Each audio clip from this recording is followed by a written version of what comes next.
Hello everyone, welcome back to our operating system series.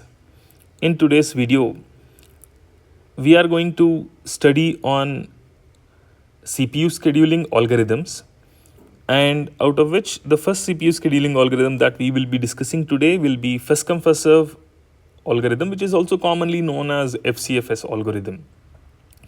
So before we go forward, by the end of this video, you will be understanding what is FCFS, how exactly it works, how to draw a Gantt chart, how to calculate the average waiting time, how to calculate the average turnaround time, and what are the drawbacks in this.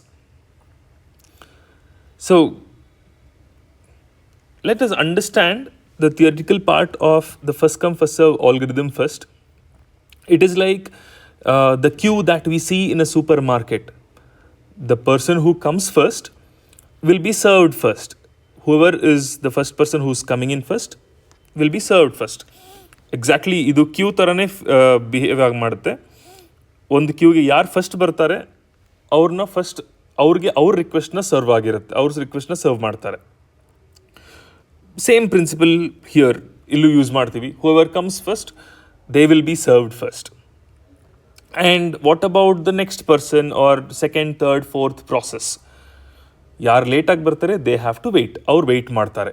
Whoever comes second onward, second, third or so on, they will have to wait. So this is the overall concept. The process that arrives first will be getting the access to the CPU first, or I can tell they will be executing whatever required data they will be executing first. And here one important characteristic of FCFS is a non-preemptive process. Once a process gets into CPU, it would be coming out only after 100% of the completion. It can't come midway. Now if I assume any process is complete right now at 65%, can I take it out, or can I pause this process and later continue this process for the rest of the remaining? No, it will only come out after completely 100% of execution. So this is what we have here. That is the reason we call it as a first come first serve basis with respect to non-preemptive scheduling. Whoever comes first will occupy the CPU, will take the resources, complete 100% of the execution, then only they come out.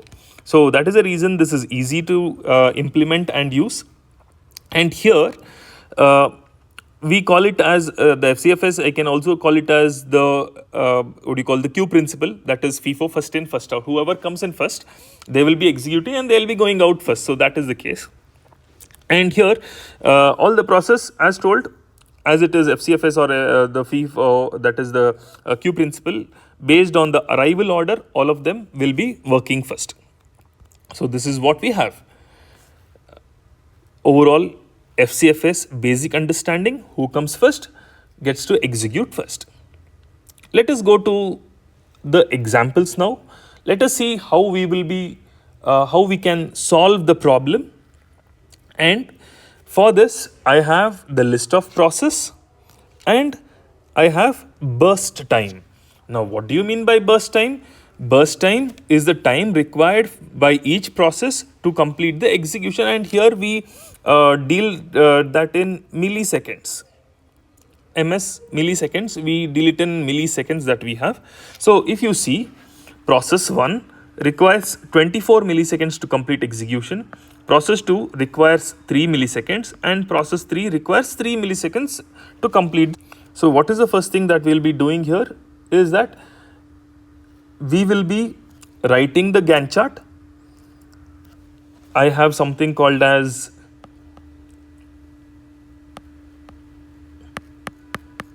Gantt chart. We will be writing the Gantt chart first. It helps us understand the order of execution, order of queue, and how do I draw the Gantt chart. Based on the arrival, we'll see. And here with respect to this example, we will understand that all the three processes arrived at the same time. Maybe considering same time, we'll consider it as 0 milliseconds, all of them arrived. So I will start writing the Gantt chart. Initially, I will take P1 because this is the first process in my list. As I told, it arrived at 0 millisecond, so I'll write the Gantt chart as 0. Now, it is told that it is a non-preemptive process. First ನಾನು P1 ತೊಗೊಂಡಿದ್ದೀನಿ, ಎಲ್ಲ assuming that ಎಲ್ಲ process 0 milliseconds ಬಂದಿದೆ ಅಂತ assume ಮಾಡಿಕೊಂಡು I have taken P1. Non-preemptive process ಇದು. So once it starts executing, it will only come out once it is 100% complete. That is after 24 milliseconds. P4 is done. Now, P1 is done with 24 milliseconds. Next, I have P2, which is the second one in the list. See, as we told, all of them arrived at the same 0th millisecond. So what is P2 doing till now? P2 was waiting. And once P1 completed execution, P2 is taking over the CPU, and from 24 it is executing for rest of the 3 milliseconds. So it is 24 plus 3, that is 27. Last one is P3. What was P3 doing till now? P3 was waiting.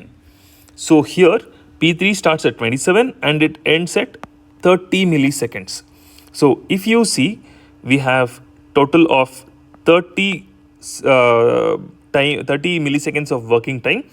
If you add this total, it is again 30 milliseconds. Now, the first step in this.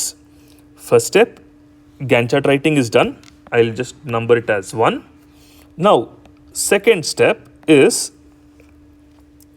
finding the average waiting time.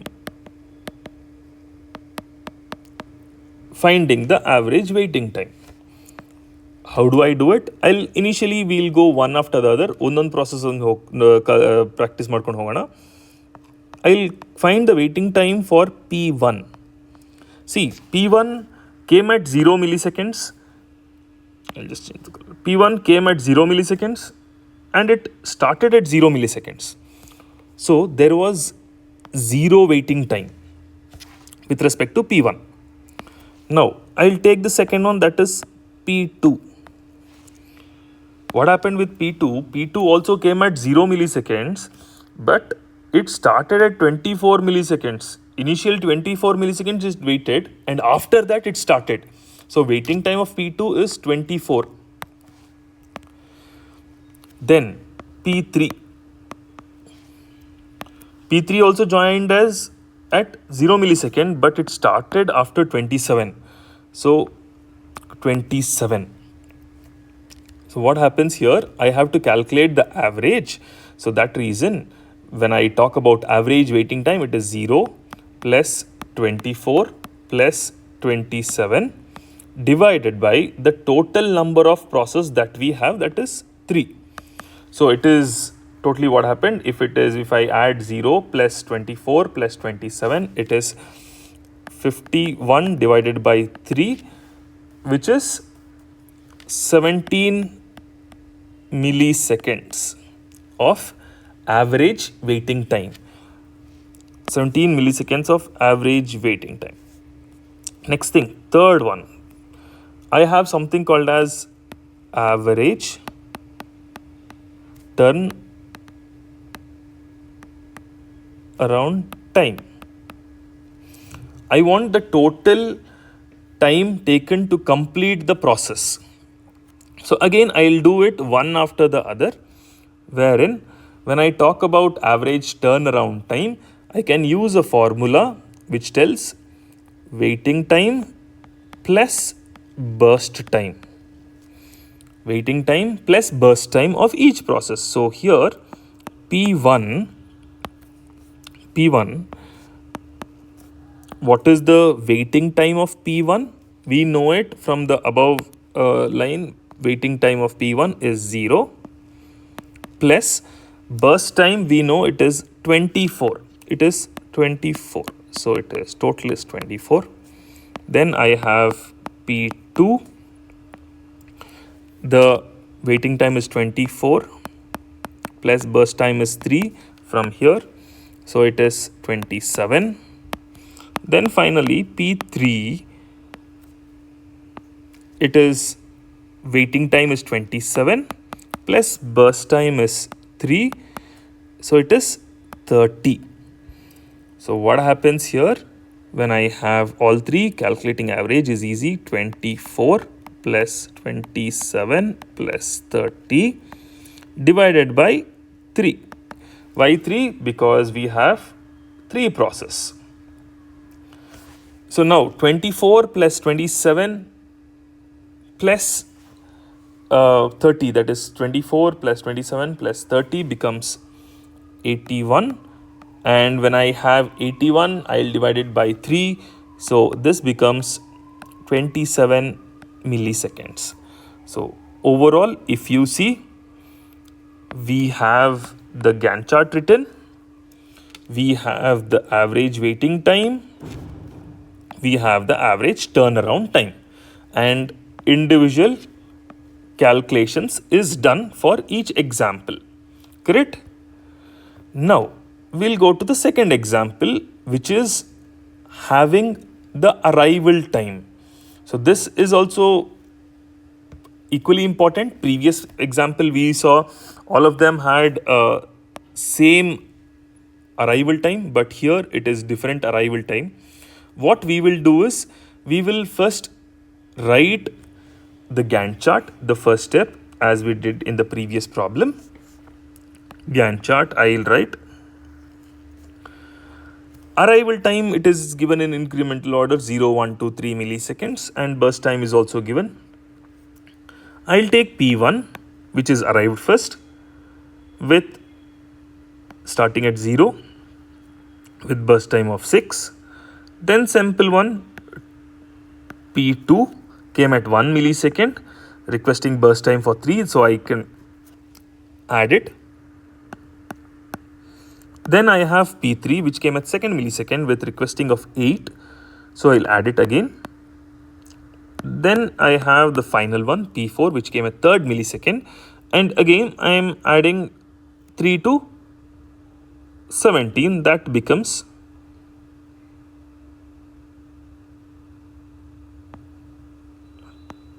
4 to 17. So that becomes 21. This is the first step wherein I am done writing the Gantt chart. Gantt chart is done, will not worry on this. Then I have the second step, finding the average waiting time. Average waiting time, I'll do it for P1. What is the average waiting time? If you see here, P1 came at 0 millisecond and started at 0 millisecond. So waiting time would be 0. Waiting time would be 0. I'll go to the second one, that is P2 now. P2, as per the Gantt chart, if you see, it is 6 milliseconds of waiting. But the thing is, it came 1 millisecond late. So what I'll do 6 minus 1, that is 5. Then I have this next one, that is P3. P3, which is as per Gantt chart, it is 9. But it came 2 milliseconds late. So I'll do 9 minus 2, which is 7. Then P4, which came again, even this came at 17 as per Gantt chart, minus I'll do 3. So this becomes 14. So as per the overall calculation, if you see, it is 0 plus 5 plus 7 plus 14. I have 4 process, 4 divided by 4. So it is 0 plus 5 plus 7 plus 14, which is 26, divided by 4. it would be 6.5 milliseconds. 6.5 milliseconds. Then I'll go to the last part, that is calculating the turnaround time. Now, turnaround time, we calculated it, we got to know it is very simple. If I tell P1, I would take what is the waiting time of P1 plus what is the burst time of P1. I have 6. Next, P2, 5 plus 3, that is 8. I'm using the same color, fine, okay. That is 8, P2. Then I have P3, which is 7 plus 8. 7 is the waiting time, 8 is the burst time, so this becomes 15. Then I have P4, which is 14 plus 4, that is 18. So when I add them, that is 6 plus 8 plus 15 plus 18 divided by 4, which is here 6 plus 8 plus 15 plus 18, that is 47, divided by 4 would be 11.75 milliseconds. 11.75 milliseconds. So this is the next example that we saw, which is inclusive of arrival time. We calculated we wrote the Gantt chart, we calculated the average waiting time, and we calculated the average turnaround time as well.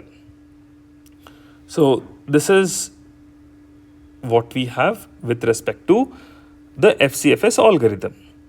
Now here, if you see, I'll just write the overall, I'll just tell you what exactly happened here. One major drawback with respect to the FCFS algorithm is something called as the convoy effect.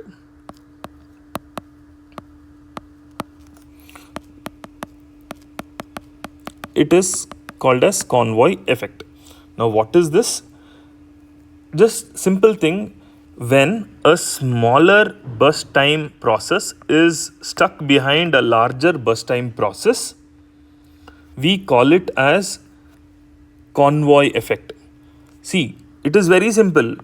I want a smaller burst time process having quick execution and lesser waiting time. But the problem, if you see, it is stuck behind a larger burst time process and it can't move until the larger burst time process is executing. So this is one of the main problem that we have, that is the convoy effect, wherein a shorter burst time process is stuck behind a larger burst time process. So this has to execute 100% non-preemptive, and then only we can go to the second one. That is a problem that we have. So this is what we have, people. So in this particular video, we have learned what exactly is FCFS, how to write the Gantt chart, how to calculate the waiting time, turnaround time, and also we also understood what exactly is this convoy effect.